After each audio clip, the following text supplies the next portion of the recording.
على مر آلاف السنين جرت أنهار من الدماء على الأراضي المقدسة، وترتسم على أديم هذه الأرض ندوب جراح خلفتها معارك طاحنة دارت رحاها بين أنصار الديانات السماوية الثلاث.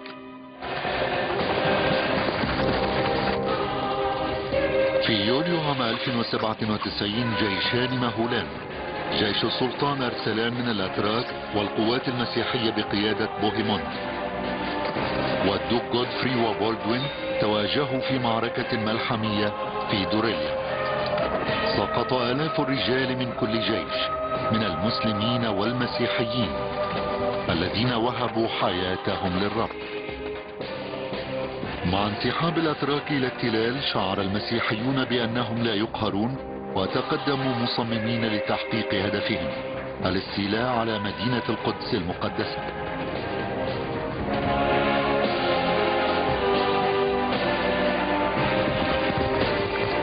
كان هذا صداما بين ديانتين عظيمتين، صداما بين الهلال والصليب.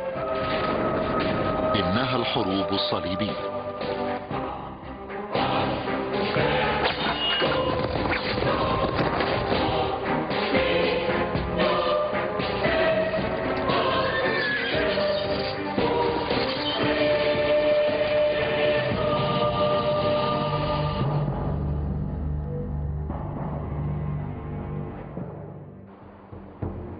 هزم الصليبيون جيش السلطان التركي أرسلان في دوريليان، لكن خاف قائدهم من فخ آخر.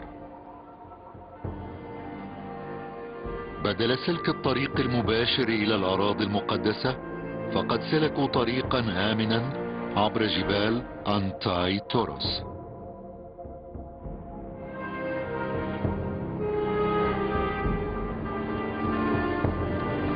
بعد سنوات سرد أحد الفرسان الشباب الرحلة الخطيرة. We began to cross a damnable mountain, which was so high and steep that none of our soldiers dared to overtake one another on the mountain path. Horses fell over the precipice, and one beast of burden dragged another down.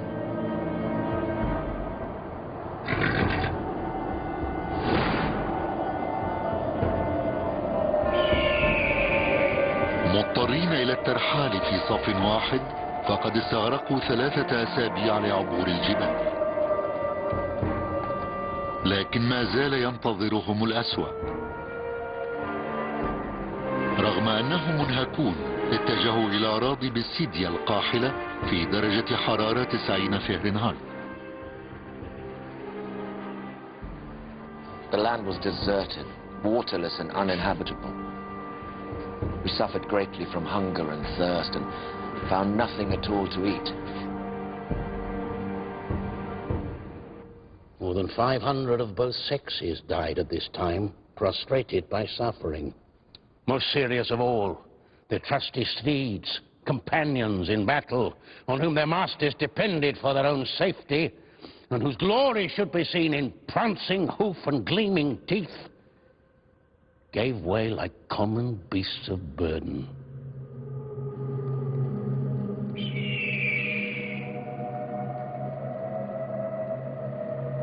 بعد شهور من هذه الرحلة المتعبة كانت هناك خسارة واضحة. غودهيلدا زوجة بولدوين أحد قادة الحملة الصليبية وكونت مدينة بولونيا. Gotthilda was a very, very wealthy woman. She would have held estates and had finances that Baldwin, as her husband, would have had a route into. If she died, these would go back to her family. He wouldn't have access to her. They would stay with her bloodline. Her death means that his chances of becoming rich when he went back home had gone. His mindset would change. He was now potentially on the lookout for lands, for territory, for wealth of his own. Within a day or so of her death, his policy became one of acquisition and greed. لا يذكر التاريخ شيئا عن حزنه، فقط أن بولدوين أخذ مئات الجنود وترك الجيش ليقوم بمهمة منفردة. إن أراد تعويض خسارة الأموال من موت زوجته فأسهل طريقة هي باحتلال مدينة واحدة، وعلى بعد 100 ميل إلى الشرق كان الهدف الملائم إمارة الرها. Edessa is a wealthy city. It generates its own income through metalwork. It's a very fertile region. It's very close to the Euphrates River. It's also on the trade routes. So you've got spices and luxury cloths coming across from the east, passing through it, and then going to the Mediterranean for further trade. It's a really, really good spot for Baldwin to base himself.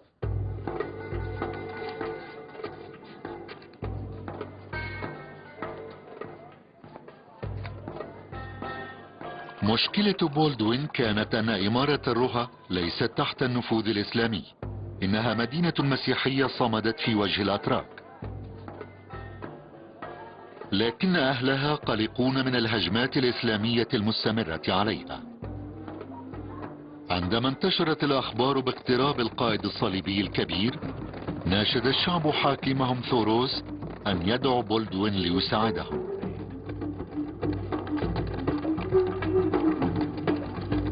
The governor of the city was a Christian Armenian called Thoros. He was a feeble old man without child of either sex.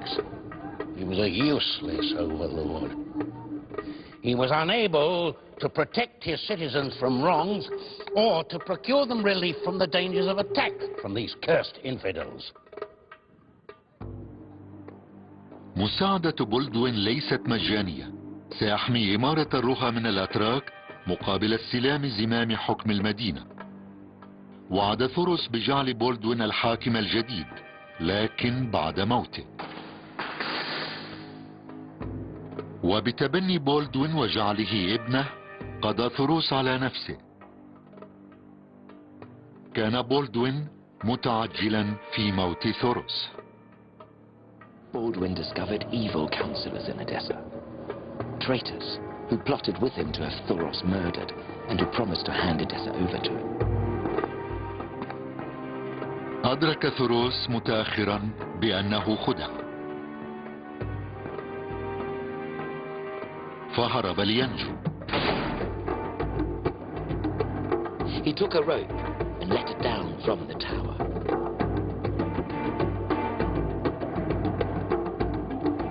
But immediately his destroyers shot him down into the middle of the street. Cutting off his head, they carried it on a spear through the quarters of the city for everyone to mock. It's not a good start for crusading ideology, it has to be said. This is not a great moment in the idea that Christianity is going to come to save Eastern Christendom from the threat of Islam. The reality is that Baldwin has come with an eye to gaining territory, and I think he's prepared to remove physically and politically a figure who's Christian from power to get his own territory. If there had been no Islam in that world, but you had had Eastern Christianity, which you had, after all, before the rise of Islam, exactly the same thing would have happened, but they would have had to find a different ideological coloring for it. They probably would have said, these are not proper Christians, we're the true Christians, like religious fundamentalists of all hues say. So, from that point of view, many Christians in that region also regarded the Crusaders as essentially Christian fundamentalist barbarians from the uncivilized lands of the north. مع احتفال بولدوين بسيطرته على إمارة الرها، وصل الجيش الصليبي الرئيسي إلى مدينة أنطاكيا المحصنة على بعد 150 ميلا إلى الجنوب الغربي. منذ وقت الحواري سانت بيتر أصبحت مدينة مزدهرة مسيحية، لكن في عام 1085 استولى الأتراك على المدينة التي لا تفوقها مدينة أخرى إلا القدس، جائزة تستحق الموت من أجلها.